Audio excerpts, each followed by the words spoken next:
आज की वीडियो में अब हम बात करेंगे कि बीसी घोष की व्यायाम प्रणाली क्या थी।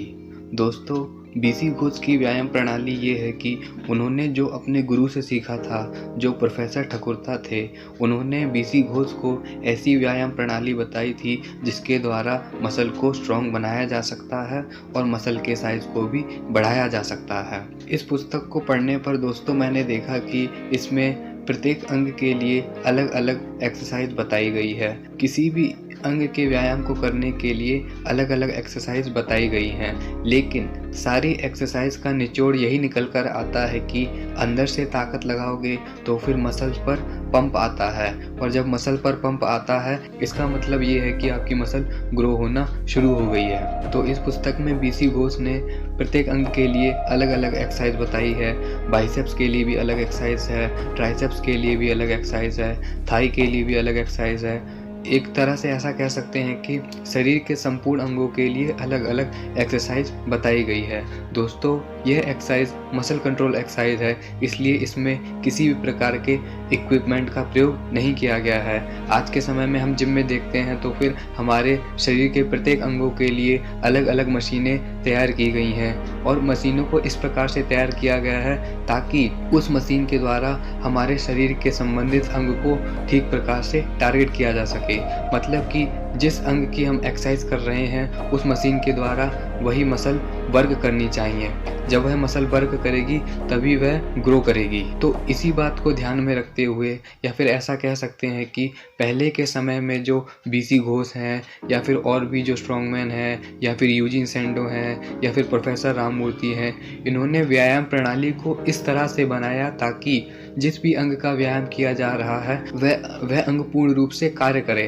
अर्थात यदि बाइसेप्स की एक्सरसाइज की जा रही है तो फिर बाइसेप्स एक्सरसाइज को पूरी तरह से रिलैक्स एंड कॉन्ट्रैक्शन मिल सके। जैसे कि बाइसेप्स की एक्सरसाइज कर रहे हैं तो फिर बीसी घोष ने इस प्रकार से एक्सरसाइज को बनाया, या फिर ऐसा कह सकते हैं कि प्रोफेसर ठकुरता ने इस प्रकार से एक्सरसाइज को बनाया ताकि जो बाइसेप्स की एक्सरसाइज की जा रही है वह अंग पूरी तरह से सुचारू रूप से काम कर सके। उसके अंदर की जो भी मांसपेशियां हैं, जितनी भी मसल टिश्यू हैं, वह सभी हरकत में आ सके। बीसी घोष ने सभी अंगों के लिए अलग अलग एक्सरसाइज बताई है, लेकिन रेपिटेशन के बारे में क्या बताया है, इस बात को जानना हमारे लिए बहुत ही महत्वपूर्ण है, क्योंकि हम मुख्य रूप से रेपिटेशन को अधिक से अधिक करने की कोशिश करते हैं। आज के समय में भी ऐसा हो रहा है कि हम रेपिटेशन को अधिक से अधिक करने की कोशिश करते हैं। तो क्या होता है कि बीसी घोष कहते हैं रेपिटेशन करना तुम्हारी मर्जी है, तुम चाहे तो 2 रेपिटेशन करो, 4 रेपिटेशन करो, 6 रेपिटेशन करो, लेकिन रेपिटेशन का आउटपुट यह निकलना चाहिए कि जैसे कि हम बाइसेप्स की एक्सरसाइज कर रहे हैं तो फिर बाइसेप्स को इतनी बार करो ताकि इस पर एक अच्छा खासा पंप आ सके। कोई भी अंग की एक्सरसाइज कर रहे हैं तो फिर उस अंग को इतना टाइट करो कि उसमें पंप आने लग जाए। बीसी घोष यही कहना चाहते हैं कि हम एक्सरसाइज इतनी करें ताकि जिस भी अंग की हम एक्सरसाइज कर रहे हैं वह पूरी तरह से पंप आ सके। अब जिम की बात यह है कि उसमें लोग रेपिटेशन ज़्यादा करते हैं तो ऑटोमेटिकली उसमें पंप आ जाता है, लेकिन ये जो मसल कंट्रोल की जो नेचुरल एक्सरसाइज है इसमें 2-4 रेपिटेशन को जब हम पूरी ताकत लगाकर करने लग जाते हैं तो फिर उस मसल में पंप आ जाता है। तो यह बात हम पर ही डिपेंड करती है कि जब हम नेचुरल एक्सरसाइज करते हैं तो उसमें हम कितनी ताकत लगा रहे हैं। यदि हम ज़्यादा से ज़्यादा ताकत लगा रहे हैं तो फिर 2-3 रेप्स में ही हमारी मसल पूरी तरह से पंप हो जाएगी। यह बात बहुत ही महत्वपूर्ण है कि हम मसल को पंप करें।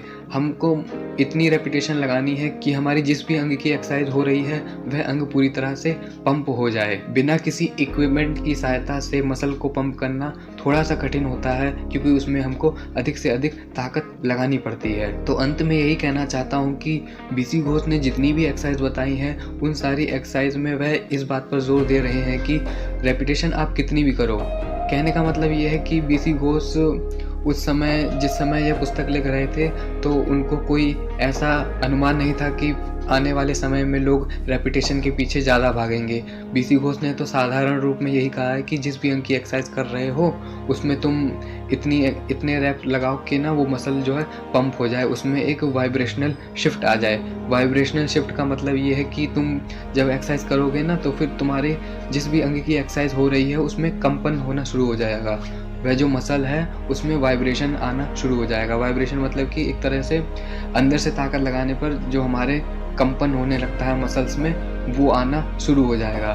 तो इस वीडियो को यहीं समाप्त करते हैं। आप समझ गए होंगे कि नेचुरल एक्सरसाइज का मतलब यही है कि आप अधिक से अधिक ताकत लगाओ, और बीसी घोष भी यही कहते हैं कि रेपिटेशन 2, 4, 6 जो भी करनी है करो, लेकिन जिस भी अंग की एक्सरसाइज कर रहे हो उसमें पंप आना ही चाहिए, तभी वह मसल ग्रो होगी और शक्तिशाली भी बनेगी।